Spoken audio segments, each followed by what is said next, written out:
Bonjour et bienvenue dans la quotidienne de School TV, l'émission qui vous raconte l'éducation au quotidien. Au sommaire aujourd'hui, les deuxièmes journées nationales de l'agriculture. Elles se déroulent jusqu'au 19 juin et un des objectifs, c'est de mieux faire connaître ce monde aux jeunes. On va en parler avec l'invité du Grand Oral, Gilles Maréchal. L'anti-sèche d'Amalaoui, l'anti-sèche, vous le savez, c'est la façon dont l'actualité résonne dans les programmes. Actualité, ce sont les 50 ans du Watergate, l'affaire qui fit tomber le président américain Richard Nixon. Les programmes, ceux d'histoire, géographie, géopolitique et sciences politiques. Toujours avec Amal à l'heure de la récré.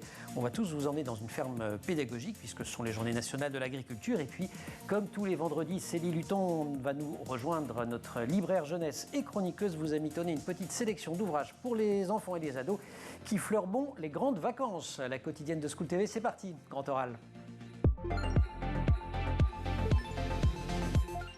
Renforcer le lien entre les citoyens, qu'ils soient urbains ou ruraux, et le monde agricole, afin de mieux se connaître et débattre tous ensemble de l'avenir de l'agriculture, de ses enjeux environnementaux et de son importance dans notre vie quotidienne. C'est l'objectif des deuxièmes journées nationales de l'agriculture. Elles se déroulent donc jusqu'au 19 juin et on va en parler autour de l'angle spécifique de l'attractivité des métiers et des filières de formation pour les jeunes avec un invité, Gilles Maréchal. Bonjour. Bonjour. J'ai pas dit l'essentiel, c'est que ces journées sont organisées par Agri-Demain et que vous en êtes le directeur. Oui, c'est ça. Ce qui explique votre présence ici. Pourquoi ce sont les deuxièmes journées nationales de l'agriculture? Tout le monde connaît le salon de l'agriculture, qui est un moment où la France célèbre à la fois l'agriculture, le monde rural, etc. Ces journées, elles consistent en quoi alors? Écoutez, l'an dernier, c'était le Covid, donc il n'y a pas eu de salon de l'agriculture. Et c'est vrai qu'en tant qu'Agri-Demain, nous sommes une association qui avons pour mission de mieux expliquer l'agriculture au grand public. Et quand on a su que le salon était fermé, nous avons un grand stand au salon chaque année, on s'est dit qu'est-ce qu'on peut faire. Et moi, je travaille depuis longtemps sur une journée nationale de l'agriculture, ça me trottait dans la tête par rapport à ce que j'ai fait antérieurement. Et il y a eu une conjonction, un alignement des planètes qui a fait qu'on a pu, juste au sortir du Covid... Vous avez pu créer ça. On a pu créer ça. Voilà. Dans la tête, cette fois, vous ne nous avez pas mis les Champs-Élysées en moisson. Non, ça c'était il y a 30 ans, donc c'était effectivement la grande moisson. Voilà. Là, c'était justement parce que le salon de l'agriculture, c'est les Français qui faut le dire pour les plus jeunes qui nous regardent. C'est un jour où les Champs-Élysées, donc à Paris, étaient entièrement transformés en champs et que vous avez moissonné. Et c'est vrai que ça a été une énorme opération pour le monde agricole au cœur de Paris. Toute ma carrière, parce que c'est comme ça que je suis resté sur le lien agriculture-société. Complètement fou, complètement folle. Et de temps en temps, il faut des projets fous. Agri-Demain, vous fédérez qui? Quel type d'acteurs? Agri-Demain, on essaye de fédérer l'ensemble des agricultures, toutes les agricultures, quelles qu'elles soient. On a des bio, on a des classiques, des conventionnels, des raisonnés, et puis l'ensemble des filières, pratiquement. Et notre objectif, encore une fois, on a 450 ambassadeurs agriculteurs qui ont accepté bénévolement de consacrer du temps à mieux communiquer, à ouvrir leur exploitation et à se former pour expliquer comment évolue l'agriculture au grand public. Très concrètement, c'est ça. C'est avant tout, à un moment, on va pouvoir visiter des centaines d'exploitations agricoles ou de lieux d'agriculture dans le pays. C'est ça? Exactement. C'est comme les journées du patrimoine, mais sauf que c'est pour l'agriculture. Et c'est tout l'écosystème agricole. Vous allez avoir des exploitations, des céréaliers, des éleveurs qui vont ouvrir leur exploitation, mais on a une usine de tracteurs au Mans qui va ouvrir. On a des exploitations d'agriculture urbaine. On a une usine d'engrais aussi, parce que c'est l'agriculture telle qu'elle existe aussi. Et puis, on a par exemple un escape game qu'on a créé pour la première fois. Globulina fabulosa. Voilà. C'est ça, hein? C'est essayé. L'année dernière, on n'avait rien sur Paris. Et c'était quand même un petit peu décevant. Et l'objectif, c'est de montrer qu'à Paris, il y a eu des grands acteurs agricoles. Il y a eu Pasteur, qui a consacré beaucoup de son temps et d'énergie pour la médecine. Mais il y a eu des retombées sur l'agriculture. Et puis, il y a des lieux emblématiques aussi. Au Jardin du Luxembourg, il y a encore une collection de vergers.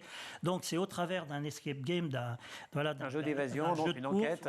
Exactement, de découvrir avec l'Académie d'agriculture et puis une école. Donc, on a mis ensemble des jeunes et des anciens pour inventer cet escape game. Et alors, à chaque fois que vous allez visiter un lieu, on va vous remettre...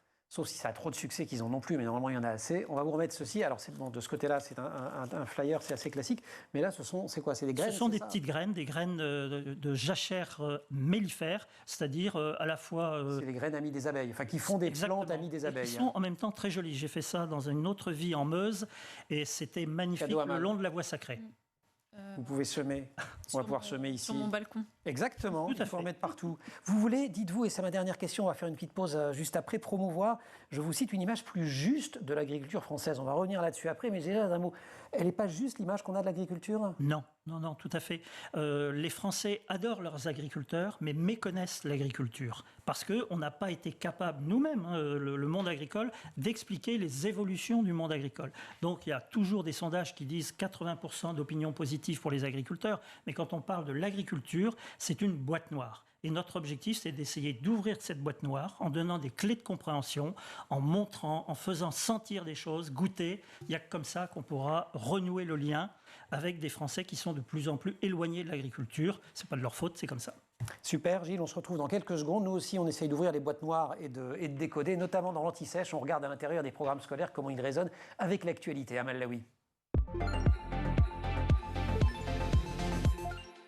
Amal, bonjour. Bonjour Emmanuel. Et l'actualité, c'est l'affaire du Watergate. Il y a tout juste 50 ans, c'était le 17 juin 72, arrestation des cambrioleurs dans un immeuble. Ça, le Watergate est l'un des plus grands scandales de l'histoire des États-Unis qui va même faire chuter le 37e président américain Richard Nixon. Alors l'affaire éclate le 17 juin 1972 en pleine élection présidentielle avec l'arrestation de cambrioleurs au sein du Watergate. Alors le Watergate, c'est un immense complexe immobilier qui se trouve à Washington et qui abrite entre autres les locaux du Parti démocrate, parti politique donc opposé au Parti républicain du président Nixon. Alors dans le siège du Parti démocrate, la police arrête 5 cambrioleurs qui disposent sur eux de matériel d'écoute.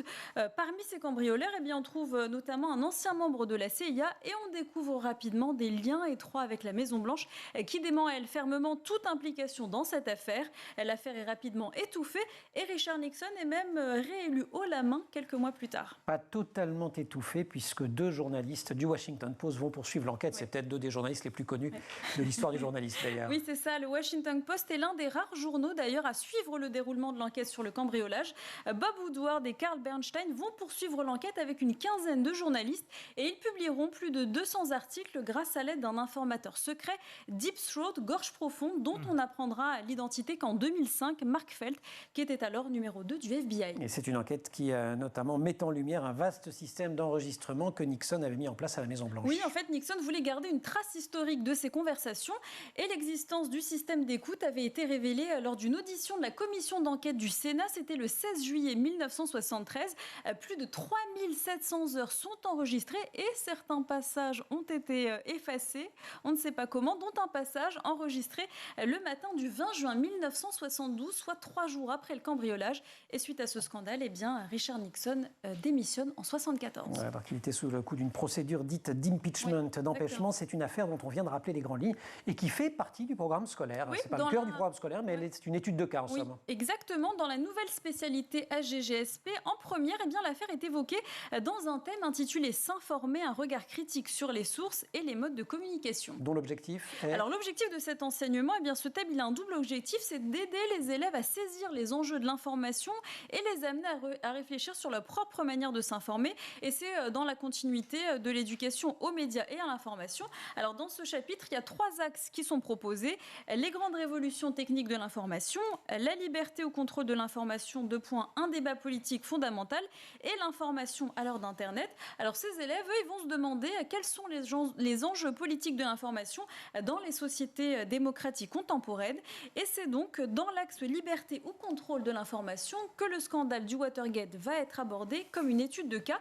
Et ces élèves, ils verront notamment le rôle du journalisme d'investigation et des lanceurs d'alerte et ils se demanderont si la presse influence l'opinion et dans ce cas précis, si la presse n'a joué au mieux qu'un rôle modeste dans la démission de Nixon. Ça, c'est l'une des différentes thèses universitaires à ce sujet. En tout cas, ce qui est sûr, c'est que le Watergate a marqué l'histoire de la politique américaine autant que celle du journalisme. Et oui, et combien de journalistes le sont devenus après avoir vu Les Hommes du Président, un des films, c'est une histoire qu'on retrouve quand même dans beaucoup de films, beaucoup de séries, le Watergate. Mais Les Hommes du Président avec entre autres Robert Redford. Ah ouais, tout de suite. Robert Redford. Il y a 3 minutes, je disais à Amal, vous vous souvenez du titre du... Non, je me souviens pas. Oui, Robert Redford. Allez, on retrouve Gilles pour parler agriculture, Agri-Demain et les Journées nationales de l'agriculture. À tout de suite, Amal. Deuxième journée nationale de l'agriculture qui se tienne donc partout en France jusqu'au 19 juin avec le soutien du ministère de l'Agriculture et de la Souveraineté Alimentaire. Elles sont parrainées cette année par Guillaume Gomez, qui est ambassadeur de France pour la gastronomie française, et puis par Thierry Marx, le célèbre chef, qui n'est pas seulement chef, il a 2 étoiles, mais il a aussi plein d'étoiles pour tous ses engagements en cuisine et ailleurs. Journée organisée par Agri Demain. Gilles Maréchal en est le directeur. Vous-même, vous êtes fils d'agriculteur? Oui, tout à fait. C'était quel type d'agriculture, puisque vous nous avez expliqué qu'il y avait plein de types d'agriculture? Alors, à l'origine, une exploitation d'élevage dans l'Aisne, des vaches laitières. On trayait, on faisait les foins, on faisait la moisson. C'est une exploitation qui paraît grande, mais aujourd'hui, même un couple aurait du mal à vivre dessus, une centaine d'hectares. Et puis, combien de têtes, combien de... Il y avait 80 vaches laitières. 80 vaches laitières. Donc c'était beaucoup de travail, c'est vrai, parce que c'était pratiquement, à l'époque, tout se faisait en autonomie. On allait acheter très peu à l'extérieur, ce qui est maintenant un problème. Donc je dois beaucoup à tout ce que j'ai appris comme ça, instinctivement, quand vous vivez sur une ferme jusqu'à l'âge de 20, 22, 23 ans, où vous êtes toutes les vacances dans l'exploitation. Donc c'est quelquefois un petit peu dur. Comment ? J'ai pas compris le mot vacances. Je croyais que les agriculteurs ne connaissaient pas ce mot. Vous ne saviez même pas le prononcer. Scolaires. Et je poussais le vice en plus à aller dans d'autres exploitations, faire les tabacs dans le Massif central et récolter aussi les maïs, on castrait les maïs dans le Massif central imagrin pour justement m'échapper parce qu'on avait un problème familial, notre père était assez dur avec nous et malheureusement aucun des enfants n'a pu reprendre l'exploitation. Voilà, ça se passe souvent. Donc, oui, ça se passe quand même, enfin souvent. Il y a eu des cas où vous avez peut-être vu, parce que vous parliez de cinéma, il y a eu beaucoup de films. Bon, c'était un petit peu ça. Bon, c'est un peu exagéré, mais c'était quand même assez dur. C'était pas Gabin, mais c'était quand même quelqu'un qui était le patriarche un peu difficile. Donc, soit on passe son temps à se heurter et à tuer le père, entre guillemets, voilà. Soit on va voir ailleurs. Et j'ai eu la chance d'être embauché dans le syndicalisme agricole où j'ai pu faire la grande moisson et puis voilà, donc je suis parti comme ça dans le monde agricole, para-agricole, dans la communication du monde agricole. Très tôt, vous vous intéressez à la notion d'agriculture responsable. Dès 93, d'ailleurs, je crois que vous dirigez un forum qui s'appelle le Forum des agriculteurs responsables, respectueux de l'environnement. Tout à fait. Qu'est-ce qui a changé ça fait quoi, 30 ans D'abord, c'est devenu un sujet à la mode. Oui. Ça l'était peut-être moins il y a 30 ans. Alors c'est vrai que quand on a inventé l'agriculture raisonnée, c'était une certification d'exploitation. Donc il y avait vraiment un cahier des charges. À l'époque, après le sommet de la Terre, l'agriculture qui est quand même à la base de beaucoup de choses et qui quand même travaille avec le vivant, s'est dit il faut qu'on prenne ce sujet à bras-le-corps. Moi, mon père mettait 200 unités d'azote, 200 kilos d'azote sur ces terres. Et s'il ne les mettait pas, on disait de lui, il se disait, je ne suis pas un bon agriculteur. Tout a changé maintenant. On analyse la terre. Pour les non-spécialistes dont je fais partie, quand on met autant d'azote dans la terre, ça pollue la nappe phréatique Déjà, on ne tient pas compte de ce qui reste de l'année précédente. On ne tient pas compte de ce que la plante ce dont elle a besoin. C'est pas naturel, quoi, en somme. Voilà, c'est un petit peu une recette chimique et classique, sans tenir compte de vraiment dans la façon dont la plante va produire et va se comporter. Alors que maintenant, on va justement analyser le sol, on a des moyens techniques, on a la science pour le faire et on ne met que ce dont la plante a besoin au moment où elle en a besoin. Et ça, ignorer ce genre de choses, vous pensez que ça fait partie des problèmes aujourd'hui dans la perception qu'on a de l'agriculture ?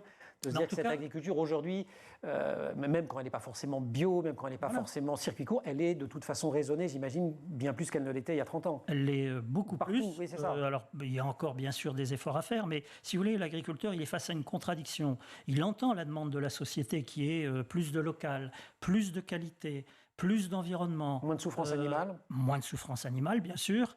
Mais en même temps, là, on lui dit, avec la guerre en Ukraine, plus de souveraineté alimentaire. Donc, il faut produire. Donc, il est un petit peu tiraillé entre ces deux demandes contradictoires parce que, en plus, le citoyen ne veut pas vraiment mettre le prix. C'est ce que j'allais dire, il faut produire et il faut gagner sa vie. Parce que si vous me dites qu'aujourd'hui, un couple ne pourrait pas vivre sur cette exploitation de 100 hectares avec 80 vaches laitières, qui est l'exploitation qui faisait vivre votre famille, c'est problématique aussi. Tout à fait. Donc il faut se diversifier, il faut inventer des nouveaux modèles, et il faut surtout trouver, je dirais, une façon de vraiment tirer le meilleur profit de l'exploitation où on se trouve. Petit teasing sur la question que je vous poserai juste après la récré. Est-ce que les jeunes aujourd'hui aujourd'hui, ils connaissent ce monde agricole et surtout, est-ce qu'ils connaissent l'existence de l'enseignement agricole? Parce qu'on ne leur en parle pas forcément beaucoup au collège, c'est un autre ministère, c'est le ministère de l'Agriculture. Alors c'est une excellente filière de formation, mais qui demande à être revalorisée, à être mieux connue, parce que l'agriculture manque de bras, elle manque de cerveau. À tous les niveaux, voilà, exactement. Aussi bien les cadres. Dans les 10 ans à venir, la moitié des agriculteurs vont partir en retraite. Alors on va parler de tout ça juste après la récré, si vous voulez bien. Tout à fait. On se retrouve dans quelques secondes. Allez, c'est la récré. Vous allez voir, on part pas bien loin. Amal. On part pas bien loin puisqu'on va visiter une ferme pédagogique. C'est dingue, il y a un concept. Je vous propose de découvrir cette petite ferme pédagogique. C'est la ferme du Petit Brin de Paille. Ça se trouve en région parisienne, regardez.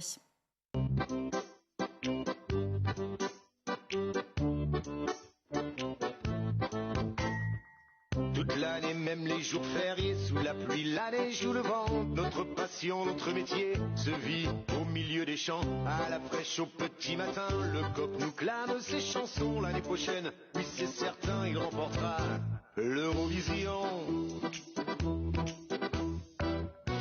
redoute pas le labeur, pour le pire, pour le meilleur. La terre est au fond de nos cœurs, car nous sommes agriculteurs.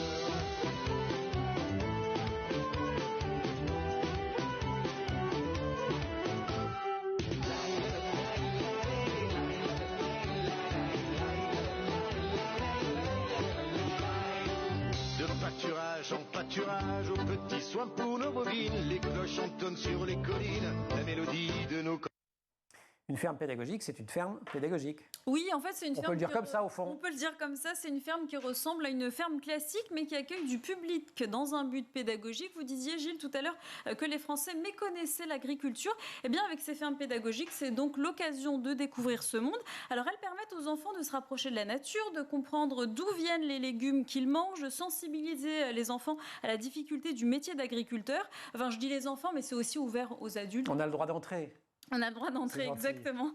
Et dans ces fermes, eh bien, on propose de nombreuses activités aux enfants, comme nourrir les animaux, faire pousser des légumes. Ils pourront aussi découvrir comment fonctionne, par exemple, une machine agricole et découvriront aussi le travail des éleveurs. Quand on dit ferme pédagogique, c'est pas juste une ferme où on apprend des choses. En fait, c'est un label, c'est un statut. Oui, exactement. Elle est régie par une circulaire interministérielle du 5 avril 2001. Alors, une ferme pédagogique doit remplir plusieurs critères, proposer des approches pédagogiques diversifiées, participer au développement du tissu économique et humain local, proposer une initiation à l'économie agricole, responsabiliser l'individu et promouvoir les relations ruralité-urbanité.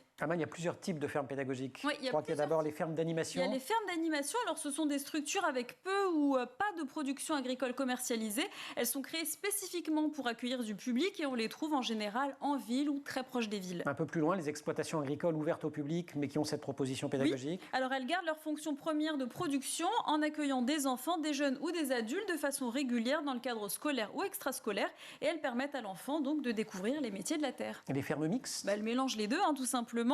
Elles sont dites mixtes quand une part du chiffre d'affaires lié à l'accueil pédagogique et à la production agricole sont équivalentes, donc entre 40% et 60%. Et on en trouve combien en France environ? On en trouve, il y en a pas mal, on en trouve à peu près 1400 dans toute la France. C'est assez exceptionnel tout de même. Belle initiative que ces fermes pédagogiques dont on parle mal. Exactement, et d'ailleurs dans les journées nationales, sur les 1200 sites qui vont ouvrir, il y a des fermes pédagogiques, bien sûr, et puis après des fermes tourisme rural, il y a vraiment toutes sortes, et une centaine de bio aussi. Et il y a même un volet pédagogique assez important dans ces journées nationales de l'agriculture. On en parle dans quelques secondes. Suite du grand oral. Merci Amal.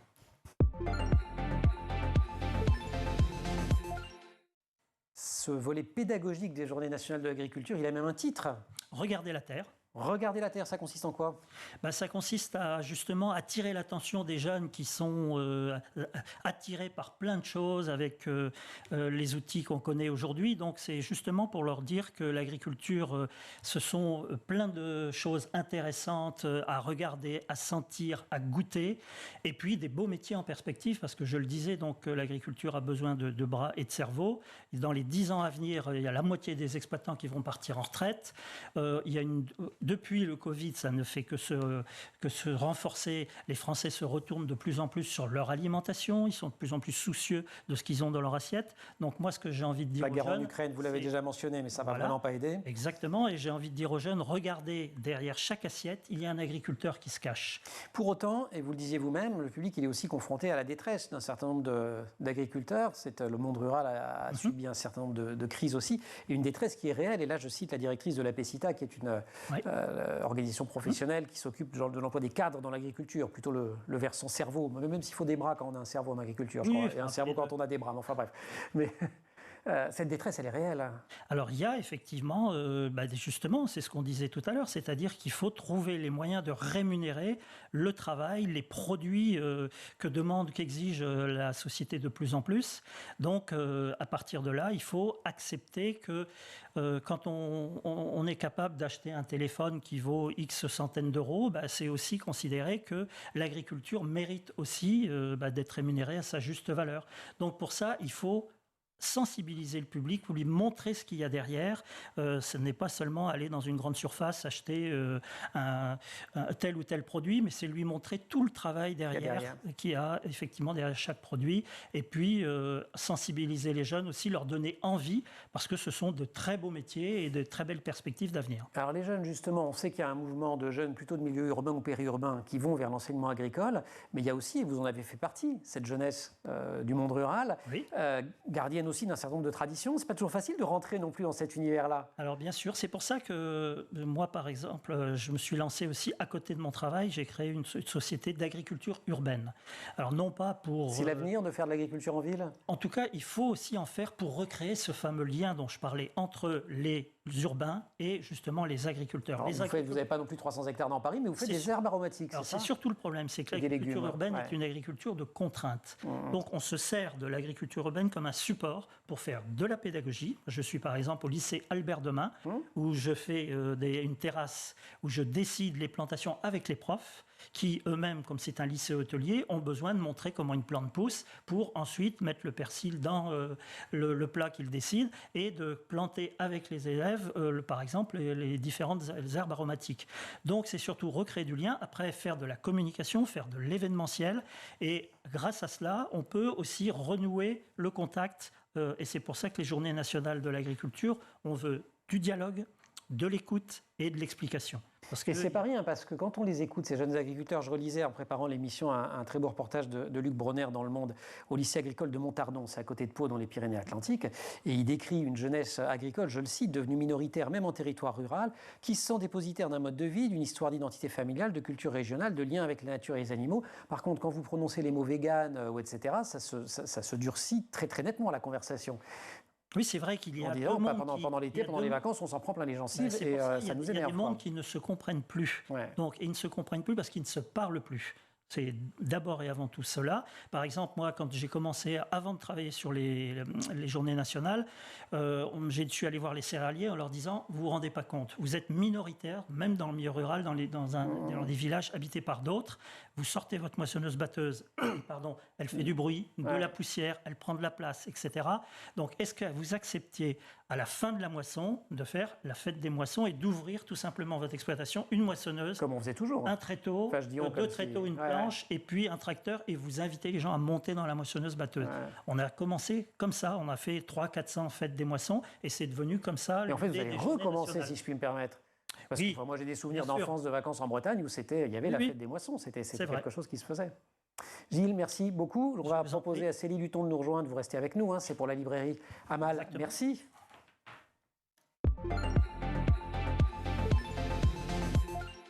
Célie qui nous rejoint sur le plateau. Célie, bonjour. Bonjour Emmanuel. Cadeau. Bonjour. Merci, semences. c'est gentil. Méliflore, vous avez de la verdure, vous, en plus? Tu peux? Oui, je vais. Allez, double ration. Merci. Hop, c'est parti. Mais oui, je sais ça. Il paraît, le Célie, libraire jeunesse, chroniqueuse ici dans la quotidienne de School TV, et qui nous apporte des propositions de livres. Parce qu'il va se passer un truc, comme pour les plantes, mais pour les êtres humains, c'est qu'on va grandir pendant les vacances, et il faut se préparer à grandir. Et pour commencer, vous allez nous parler de Laurent tout seul? Oui. Une grande signature, un grand pinceau de l'édition jeunesse. Anaïs Vaugelade, vraiment une référence en illustration jeunesse. Première publication, 1996. J'ai grandi avec cet album. Beaucoup d'enfants ont fait la même chose. Laurent tout seul, c'est le début de l'autonomie. Laurent, c'est l'été. Il s'ennuie, mais il est grand. Il a le droit de jouer tout seul dehors. Mais on ne dépasse pas la barrière. Il va aller un petit peu plus loin.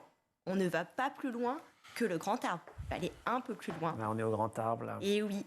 Et il va continuer. Ma foi, il est grand. Et il part à l'aventure. Et c'est... Mais il écrit à maman quand même. Ouais, il n'est pas toujours... Incroyable. Il y a des moments durs quand même. Non, il avance. Et même Il si fait le un peu la soir, tête on sous le s'ennuie soleil, un là, petit quand peu. même. Mais c'est parce que voyager seul, c'est pas très drôle. Et ouais, c'est ça. Mais on Mais peut c'est ça, grandir, en rencontrer des fait. gens. Exactement. Et on fait de belles rencontres. Superbe album, à partir de quel âge? À partir de 3 ans. Laurent tout seul, d'Anaïs Vaugelade. Oui. On grandit également en partant sur les traces du fabuleux Trésor breton. C'est un roman cette fois, il est signé Vanessa Ponté, c'est aux éditions du Poulpe. Exactement. Et c'est fondé sur une histoire vraie. Alors, Ou vrai ou pas, mais enfin bref. une légende dit effectivement que sur la presqu'île, Même chez les Bretons, les légendes, c'est des histoires vraies. Je dis ça parce que je venais de l'Aisne. toujours basée sur des faits réels, voilà. on est d'accord, hein, bien sûr. Alors là, c'est l'histoire de Faustine, dont le papa est producteur d'une série, donc c'est la série de l'été. Elle est tournée sur la presqu'île de Quiberon en Bretagne, Bretagne Sud, et dans la plus vieille maison de la presqu'île, qui s'appelle le manoir de Caerdavid, qui existe, qui a été bâti en 1600... bâti, bien sûr. Mais qui est battu par les vents. Toujours. C'est ce que vous vouliez dire, puisqu'il est au bout. Le vent. Et donc, c'est bâti en 1685. Et là, Faustine se retrouve avec Mayol et ils vont trouver un fantôme, le fantôme du marquis, qui va leur demander de retrouver son trésor perdu. Le marquis de Sombreuil. C'est là où il y avait un trésor du marquis de Sombreuil. Paraît-il. Paraît-il. On le cherche toujours. On l'a pas trouvé. Mais un fantôme, c'est bien. 2 fantômes, c'est mieux. Et nous avons le fantôme d'une jeune Marion Dufayet qui, elle aussi, va essayer de chipper le trésor du marquis. Qui est un peu bandit sur les bords, mais sympathique aussi, Marion, c'est ça? Exactement. Mais c'est drôle. C'est un genre de Robin des Bois au féminin? Oui, tout à fait, exactement. Et Course-poursuite, bien. c'est drôle, C'est drôle. c'est rebondissant, C'est pour les 8-12 ans. c'est pour les 8-12 Voilà. ans. Troisième roman, Nos étés sauvages, au pluriel. Bah oui, Nos étés, de Marie Boulic. C'est chez grand éditeur, là encore, grand monsieur de l'édition jeunesse, Thierry Magnier. Bah, déjà, ça veut dire que c'est... Déjà, si c'est chez Thierry Magnier, c'est que c'est bien. Mais oui, bah alors celui-ci, Ok. en plus, il est top. C'est vraiment un huis clos estival, Bretagne Nord cette fois-ci. Nous sommes sur une île et 2 amis ont l'habitude de se retrouver depuis plus de 10 ans. C'est May, l'intrépide, qui vit sur l'île, et Nine, qui la rejoint tous les étés. Intrépide, parce que d'ailleurs, on le voit sur la couverture, ils ont des sports Mais elles sont, assez dangereux, nage en eau libre et tout ça. Fan de nage en eau libre, avec des rêves, des JO, enfin, c'est la totale, c'est vraiment, ça sent bon le soleil, l'eau salée. Mais cet été-là, rien n'est plus pareil. Quelque chose a changé, il y a dès le départ des non-dits. Nine n'est plus la même, et quand son ami lui propose de nager jusqu'à l'île du Chien, 8 km, ça explose. Et on va essayer de savoir, trouver, que s'est-il passé. Et c'est vraiment... On spoil pas? Ah non. Bon, d'accord, non, parce que... C'est vraiment Bon, d'accord. un va-et-vient entre le passé, le présent. Bon, il y a de la gravité aussi, on peut le dire quand Oui, même, oui. hein, parce que Fin de vous nous collège. présentez ça sous Oui, c'est pas des un dehors feel-good. très riant, mais c'est pas un feel-good. Voilà, on rencontre des vraies problématiques de l'existence dans ces étés sauvages de Marie Boulic, illustré la couverture par Lisa Zordan. Tout ça chez Thierry Magnier. Merci beaucoup. Avec Et plaisir. vous avez répondu, mais je n'étais pas concentré. 13-15 ans, c'est ça? Oui, fin de collège, oui. Fin de collège. Fin de Voilà. collège, oui. Même plutôt à partir de 14 ans, oui. Super. Oui. Vous avez des bouquins sur l'agriculture, donner envie ou sur la. Alors moi, c'est surtout si on va dans votre librairie, on va en trouver. Alors, dès tout petit, les livres à toucher, les bruits des animaux, les imagiers, là on en parlait à l'instant, des imagiers photos. C'est très important, je trouve, que ce De soit montrer. réaliste. Mhm. Parce que ça les intéresse, les enfants. Vraiment, ils ont envie d'y aller. Et puis il y a Après, beaucoup de belles choses à montrer dans l'agriculture. mais Donc, toujours, voilà. rien que vous preniez une photo d'un champ. Mhm. Un champ avant que les labours, que les moissons, hein, c'est ça, hein, Que les moissons. fin de l'été, Oui. soient faites, c'est magnifique. un enfant, ça n'a qu'une envie, c'est d'aller se perdre dans un champ de maïs. Et après, on moissonne, et puis on fait la fête, on boit un coup, c'est sympathique aussi. Exactement. Voilà, moi je signale, puisqu'on est très dans la Bretagne en cette fin d'émission, On est très et dans brillant, l'agriculture je trouve, et dans la J'aime photo, beaucoup, hein, oui. que dans un très bel Les événement agriculteurs de Bretagne, qui sont une association spécifique, sont avec nous dans les Journées nationales de l'agriculture. Ben voilà. Parce que les Bretons, il faut qu'ils aient... Et si vous leur aimez les association. photos, je vous donne une idée pour les Journées nationales de l'agriculture 2023, si vous ne l'avez pas fait cette année, mais Oui. du côté de Rennes, il y a un établissement agricole dont les élèves ont fait un travail photographique absolument extraordinaire sur les métiers de l'agriculture, où ils ont revisité en photo des grands classiques picturaux, enfin, vraiment du patrimoine de l'histoire de la peinture qui représentait des d'accord. champs, des agriculteurs. Ils se sont remis en scène. Ok. Ça donnait un résultat extraordinaire. Ça a été exposé au Champ Libre au moment d'un bel événement qui s'appelait Nos Futurs. Merci beaucoup, Célie, pour ces conseils de lecture. Gilles, merci beaucoup. Les Journées nationales de l'agriculture jusqu'au 19 juin. Très facile de trouver tout le programme sur Internet. Très facile, j'ai testé, de trouver un des 1200, c'est ça, ou 1400 Voilà, 1200. Un des 1200 sites qui vous accueillent pendant ces 2 jours. Et on vous remettra donc de quoi semer quelques plantes mellifères. La quotidienne saison 1. Mellifères. C'est pas grave. Une demi-heure d'émission pour ça. Non mais vraiment, nul. Merci. Pardon, mellifères, merci à vous. La quotidienne saison 1, épisode 100, c'est fini pour aujourd'hui. Et oui, c'était la 100e. Alors 100 fois merci à toute l'équipe, à commencer par Marine Plantec, assistée par Charles Fontaine. Et puis au maquillage, Thaïs Sayad. Et puis en régie au son, Héloïse Merlin, Raphaël Morel à la réalisation. Vous restez sur School TV et puis vous nous retrouvez nous en permanence sur Internet et sur les réseaux sociaux.